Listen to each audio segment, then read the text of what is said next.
See? Yeah. Okay. Erev Tov, everyone. Okay, so we're getting closer. Tomorrow night we have B'dikat Chametz. The next night will be Shabbat. Then will be Leila Seder. So I hope that everybody, alongside all the preparations, all the cooking and the cleaning and the shopping and everything, but we have a little bit of time for preparing ourselves spiritually as well when we get to Leila Seder. As I've said, it's one of the advantages this year. We should take advantage because we won't have it again for another 20 years. But the fact that Leila Seder falls on Motzei Shabbat. So we have Shabbat the day before, all the preparation's been done. There's no more cooking, there's no more cleaning, there's no more anything to do. We have an entire day.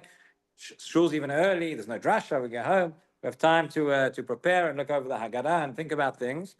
I'll say in terms of the mitzvah of Sipur Yetziat Mitzrayim, I believe one of the most important things that we can do at the Seder night is to go off script. To go off script. It's all about who's spoken. But it's meant to be a personal story. It's meant to be a personal experience. And the more that we have to tell, obviously, if we've prepared and thought about it beforehand, but the more that we have to tell and the more that we have to share and the more that we have to talk about, so the better. You know, there are some people who are like, okay, let's just get back to the Haggadah.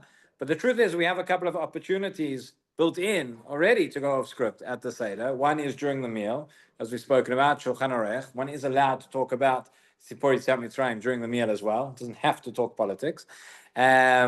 Or sports, I don't know which is worse, but one's allowed to talk about that as well. And there's a halacha actually that's brought that at the end of the Seder, that one continues to talk about Tzipor Yetziat Mitzrayim until you fall asleep. So maybe we'll talk about that as well. But let's talk a little bit about the mitzvah of Korech. We've spoken about Kiddush, we spoke about 4 cups, spoke about the Seder plate. Korech is very, very interesting. And it's very, very strange. And it's not completely clear what this is doing at our Seder, meaning surely we eat the matzah, we eat the maror, that's enough, right? Why do we have to have korech as well? We'll talk about it, and we want to satisfy a certain opinion. You know, there are many, many places. We have machloket tanaim, machloket amoraim, machloket rishonim. If we tried to satisfy every opinion, every single machloket, a Seder would go on for a very, very, very long time, right? Not just the Seder, but other things as well. Why all of a sudden, okay, so we come to matzah, there's different opinions. We're not going to fulfill every opinion, but the way halacha works, you have a machloket. It's settled that it's going to be a certain way, and that's it. Why are we suddenly choshesh to the opinion of Hillel? Where does this come from? It's very, very interesting. So we know the order when we get to the food of the Seder. First, we have the mitzvah of matzah, right? Motzim matzah. We've spoken about matzah is the last remnant that we have. It's the last food where there is a mitzvah on the specific food to eat it nowadays. Again, during the time of the Beit HaMikdash, there were many, but nowadays we just have matzah. So we have the motzim matzah. We eat the matzah. That is a mitzvah, a doraita. There is an opinion in the Gemara. Nobody paskins this. There is an opinion in the Gemara that nowadays matzah would also be drabanan. We don't hold that way. We hold that nowadays matzah is still doraita. Where does that opinion come from? Because maror nowadays is drabanan, right? During the times of the Mikdash, you had the Korban Pesach, so you would eat the Korban Pesach, the Matzah, and the Maror. All three of those was we each a mitzvah deoraita. The pasuk says, "Al matzot u'marim yochluhu." You eat the Korban Pesach together with Matzah and Maror. What exactly does that mean? You eat it together. We'll talk in a moment. That's precisely where Korach comes into it. But so eating Matzah and eating Maror is a mitzvah doraita when we have a Korban Pesach. When we don't have the Korban Pesach, so machloket regarding matzah, but we paskin it's still a mitzvah doraita. Learn from other psukim. Maror nowadays is a mitzvah d'Rabbanan. So we have alachilat matzah on the matzah. We have alachilat maror on the maror, which is d'Rabbanan, and then we have korech. Then we have the sandwich, right? Everybody's favorite sandwich of the matzah and the maror together. Now it's clear that when in the times of the Beit HaMikdash, when Hillel would have the sandwich, it would be not just matzah and maror, but it would be the Korban Pesach as well, right? He probably used soft matzah, and then it was the shwama. So that was that's what it was. But so Rav Melamed says like this. What? He would have eaten before. Yeah. So that's so in any event. So we spoke before about in terms of the matzah. So there is an opinion that says the mitzvah of matzah we fulfill not at the beginning, we fulfill at the end, right? That's the matzah of the afikoman. There are differences of opinion as well. So of course, so he says achar chilat maror kolchim kazait maror betoch kazait matzah tovlim oto b'chaloset. Okay, so after we've eaten the maror, we take a kazayit of maror together with a kazayit of matzah, and we dip it in charoset. Right?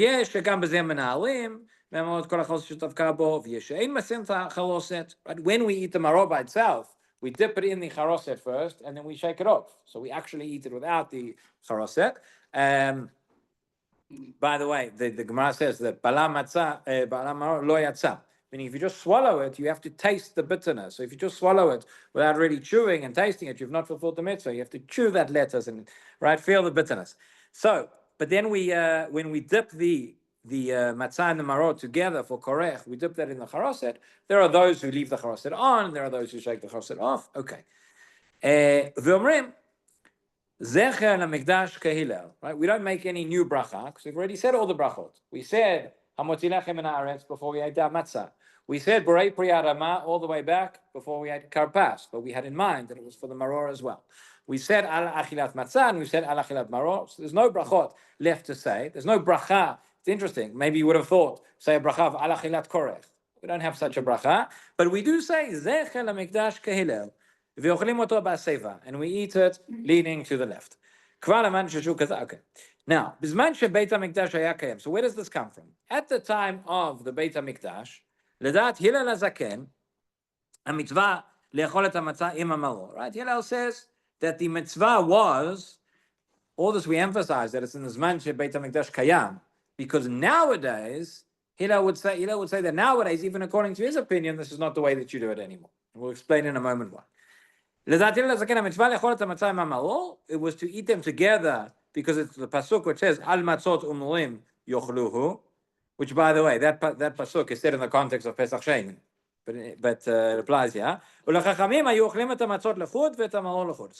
said you ate the matzah by itself and the maror by itself. Hillel says you ate the matzah and the maror together.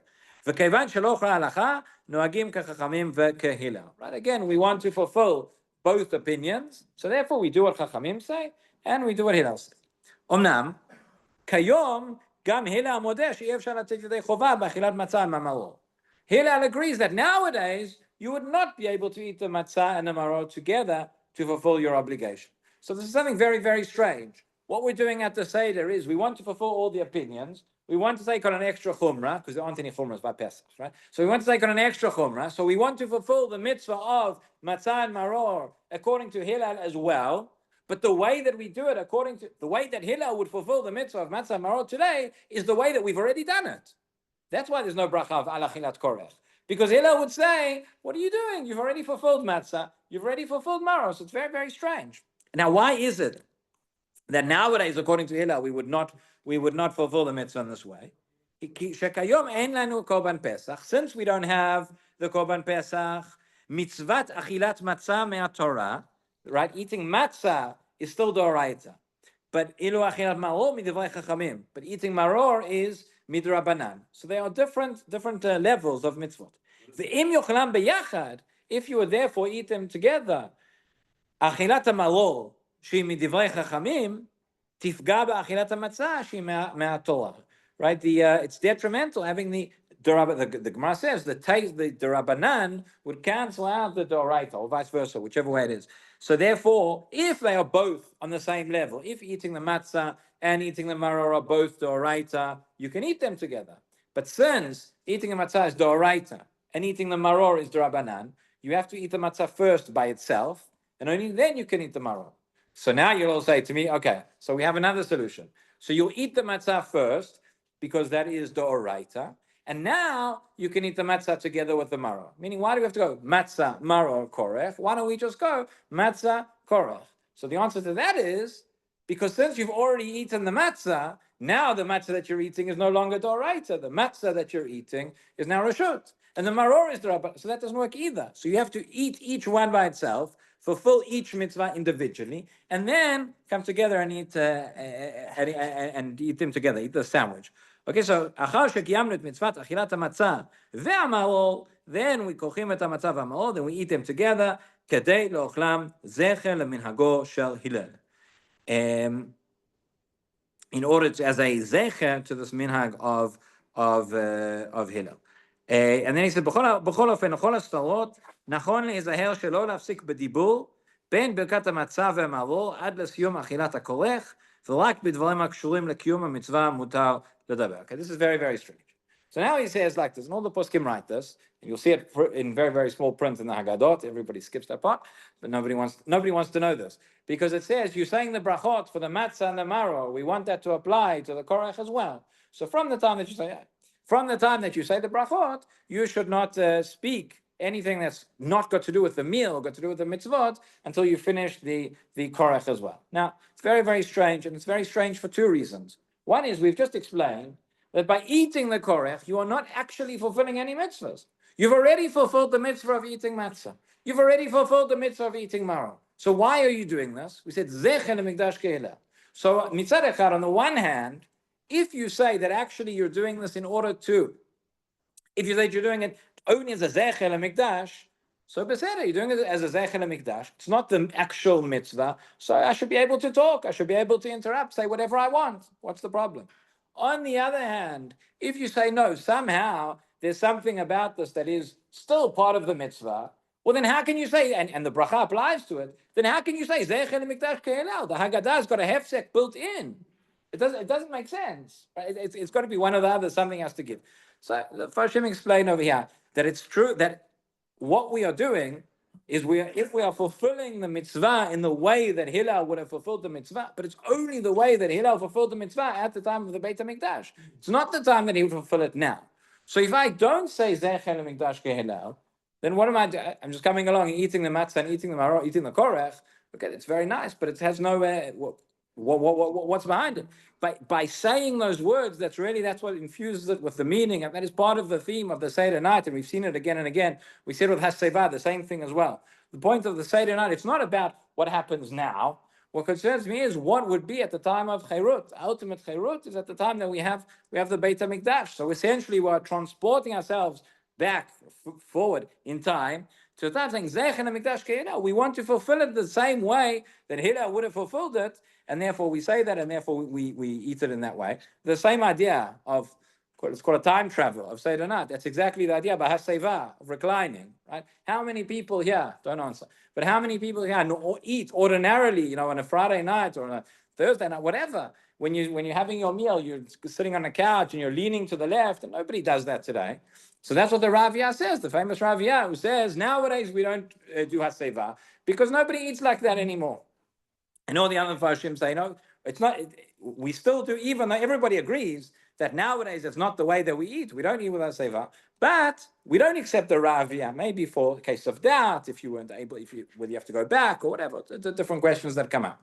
And the answer is, because what interests us on the Seder night is not what happens now, but it's what happened then, what would be at the time that we left Egypt, what would be at the time of the Beit HaMikdash. Then it was the practice of free people, of nobles, of to go and to eat with Haseva. So that's why we do that, and that's why we eat with the korech, the way that Hillel would have done it in the times of the Beit HaMikdash, because it's not about what happens now. We're really trying to transport ourselves back into those times and re-experience the way that it was then and the way that it will be. Okay, there are a number of deeper meanings hiding here behind this idea of korech, but we're out of time for tonight, so maybe we'll talk about it tomorrow.